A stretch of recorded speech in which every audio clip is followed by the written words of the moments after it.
Hey guys, Christy Shelton with foreverandafter.com coming to you with step 2 of creating a healthy lifestyle.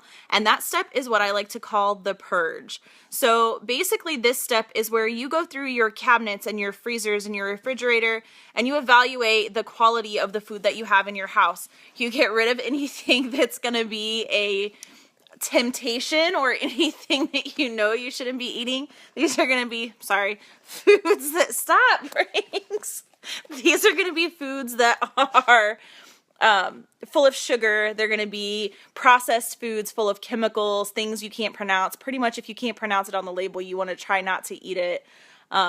Frozen dinners, things like that that are high in sodium, you want to kind of get out of your house so that you're not tempted to eat those later.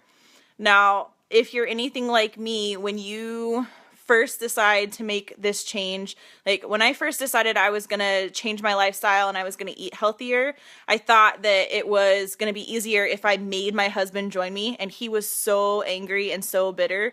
He got so mad at me for taking away the Oreos, and I went through and I threw a bunch of the stuff away, like tons of food we just threw in the trash, stuff that I knew I didn't want to eat anymore.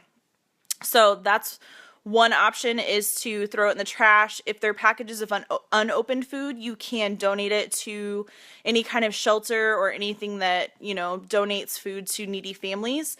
That can help them. There are even some places, we have local community, kind of like a community exchange, where you can leave opened boxes of food, stuff that's been opened or partially used, and people can come get what they need and then bring what they have extra of. So those are options to get rid of the food that you have. Don't fall prey to feeling like you have to eat all of the food to get your money's worth in it before you start your journey. What will end up happening is you'll eat all of that food, you'll feel even worse about yourself because you ate all this junk food just to get rid of it, and you'll end up gaining more weight, so that way when you start your journey, you're not actually starting from the same point, you're starting from a worse point than you already were at. If you have families or spouses, people that you live with that aren't jumping on the healthy bandwagon, people like my husband who take a couple weeks to get back into the swing of things and still want to kind of phase out some of their junk food, you can do kind of like a special cabinet if you have room in your pantry. You can do a special place in your pantry to kind of hold and hide the food from them or from yourself, basically, that they're still going to be eating. So my husband has one cabinet where we keep all of his lunch snacks and his cakes and cookies and things like that I choose, not to see. I don't want to see it, because if I see it, it makes me more likely to want to eat it. So you can do something like that. Clear off a shelf, clear off a cabinet, put the junk foods in your fridge in one of the drawers instead of on the shelf, so that you don't have to look at it and you don't have to face that food every single day of this journey. Usually after the first week or so of breaking your bad habits, your cravings for those foods generally tend to go away. So you really just have to make it for like the first week or so. But you want to set yourself up for set yourself up for success, not failure. And you want to make this process as easy as you can on yourself.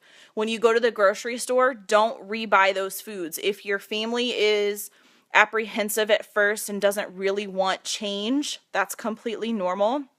When I started cooking healthier meals, I took meals that we loved and we ate anyway, and I just figured out a way to make a healthier version of them. So we still eat cheeseburgers and tacos and things like that, and I just make them in a healthier manner. So it's not about deprivation, it's about making better choices so that you can actually fuel your body. So I hope that you find these tips helpful. Good luck on your purge. If you have purged or you're getting ready to purge your cabinets and your refrigerator, send me a picture or post a picture below. It's kind of hard to do. It's kind of like breaking a relationship. For me, food is emotional for me, so I have a really hard time getting rid of food like that and getting rid of the junk, but I'm always happier that I don't have it in the house when I have that, midnight craving for potato chips or ice cream. If it's not there, I can't eat it. So I want to remind you to catch your dreams and live them forever, and have a great day.